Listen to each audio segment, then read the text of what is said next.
Hi guys, it's ChattiNatti. Welcome to West Indian Wednesday. It's been a very long time, I know. I'm so sorry I've been away for such a long time. I promise I'll make it up to you guys. On today's West Indian Wednesday, I'm just going to go into, my topic for today's West Indian Wednesday is weird things that Antiguans do. Now I'll be very interested to know if there are other islanders, other Caribbean people, other West Indian people who do similar things or have similar weird things that they do culturally as well in their island. So I'm just gonna jump right into it. But before I do, take a minute to click the subscribe button.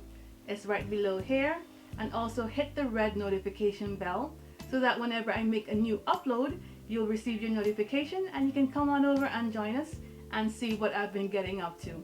Also, you can follow me on my Twitter at ChattiNatti, also on Instagram as @ChattiNatti, and my Facebook page, facebook.com/ChattiNatti. And to get into our West Indian Wednesday edition. So as I mentioned, today's West Indian Wednesday, I'll focus on weird things that Antiguans do. And we do a lot of weird things. But I'm just going to pick 5 weird things that I've found that Antiguans do. And the first thing is, whenever you have a young baby or a young baby in the house and that child has hiccups, we tend to put a matchstick. Sorry, my braces are getting in the way. We tend to put a matchstick in the baby's hair. Hopefully the baby has some hair. Otherwise, I don't know how it's done. But normally they put a matchstick in the baby's hair, sulfur end facing backwards. So and they normally use, I'm trying to remember if it's a black tipped matchstick or a red tip. I seem to remember a red tip for some reason, but I guess any matchstick could probably work. But when the baby has hiccups, you put a matchstick in the baby's hair, right in the middle, in the front, and you slide it in, sulfur end back, right in the middle here. I don't know what that's supposed to do, but supposedly the baby's hiccups will stop, if not right away, eventually.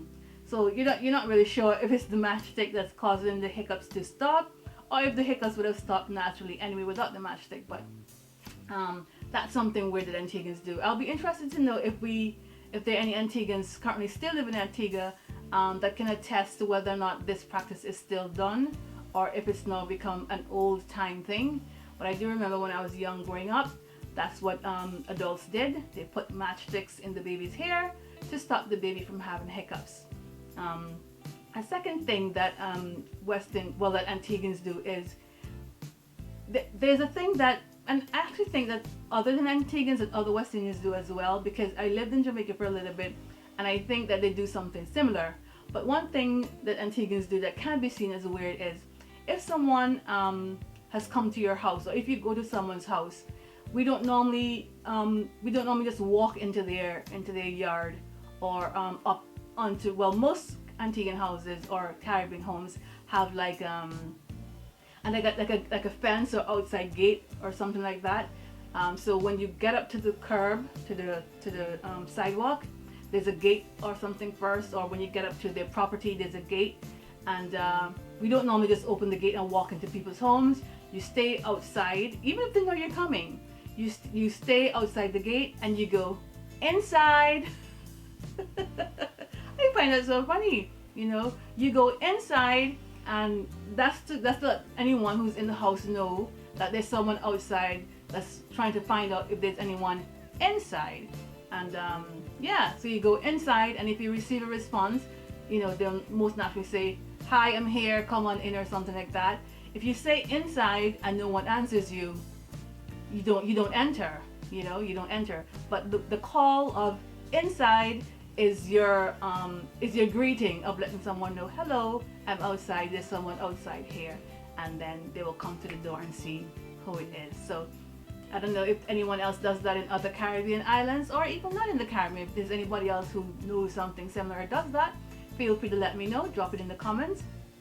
Another thing that I find weird that Antiguans do is, nowadays you might not have a lot of reasons to do this. I can't imagine, but maybe.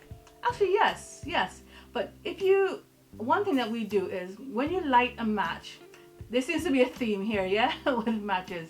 But if you light a match and you're lighting a candle, right? You're lighting a candle with the match, or you're lighting some other thing, a barbecue pit fire or something, and it looks like the fire or the flame is about to go out.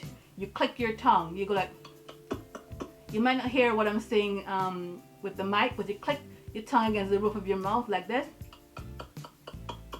And supposedly that is supposed to keep the flame going.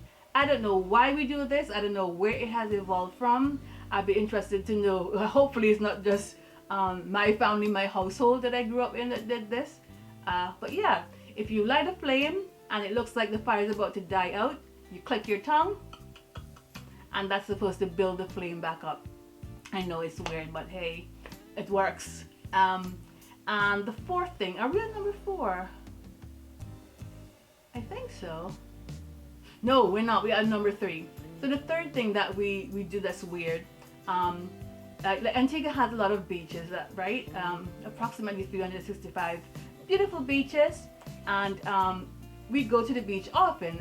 We go to the beach like every weekend, or if there's a long weekend, public holiday, people go to the beach.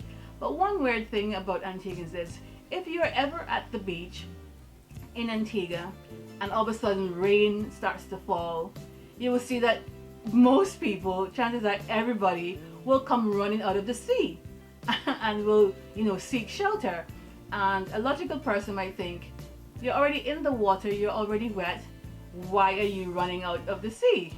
I don't know why we do that, It's a different thing if rain started to come and lightning is striking. Now, no one wants to be in any body of water if it's raining and there's lightning strikes happening, because that's just dangerous, right? But it doesn't even have to be lightning strike. It could just be like the merest of a drizzle or something like that, and you'll see people covering their heads and running out of the sea. So that's the fourth weird thing that Antiguans do. And a fifth weird thing that Antiguans do is we use a lot of onomatopoeia. Now that's just a long word that means that we will create a word that is supposed to represent the sound or imitate a sound of something, right? And we have a lot of words like that, but I picked a few of the more popular words that Antiguans use. And one is brigading biff. I'll repeat that. Brigading biff. Brigading biff is the sound of a fall, especially over an object.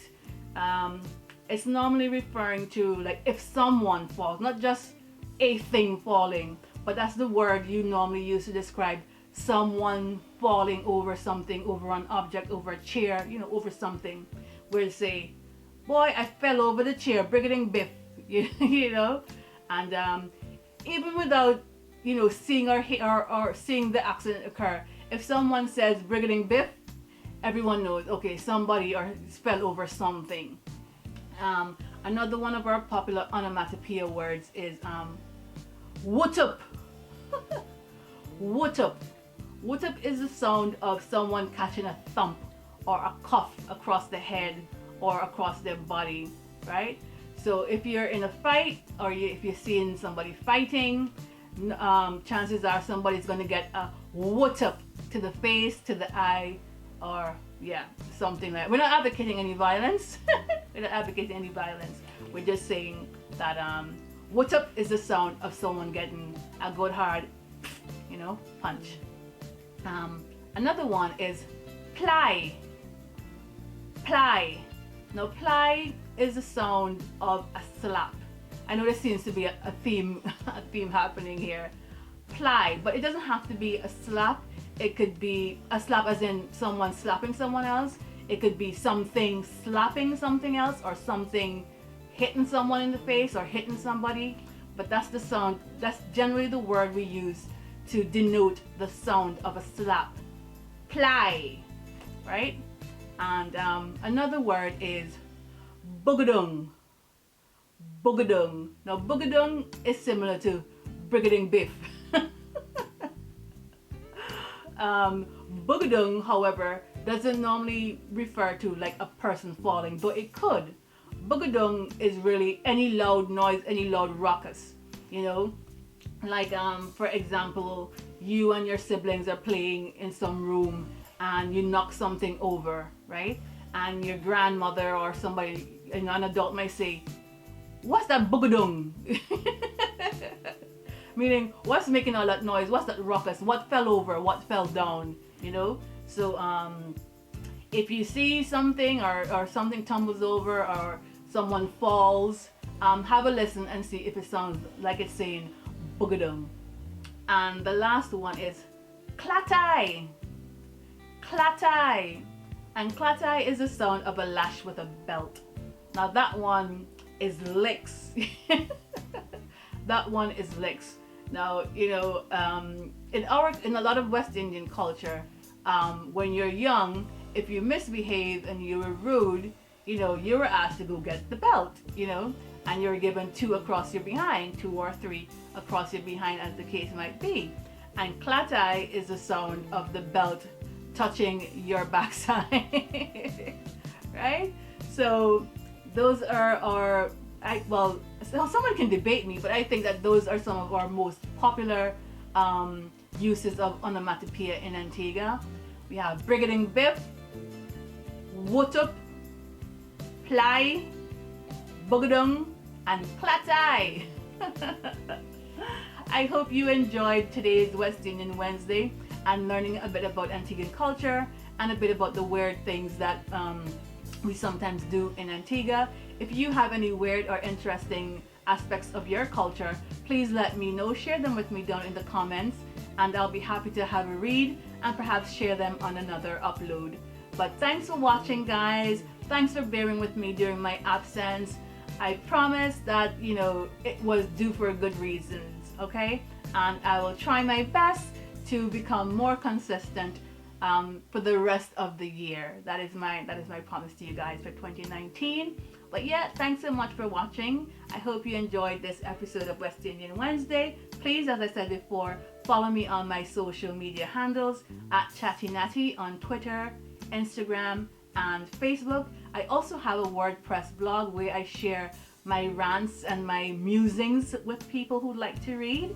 It's ChattiNatti.wordpress.com. Thanks so much for watching, and I'll see you next time on West Indian Wednesday. Bye, guys.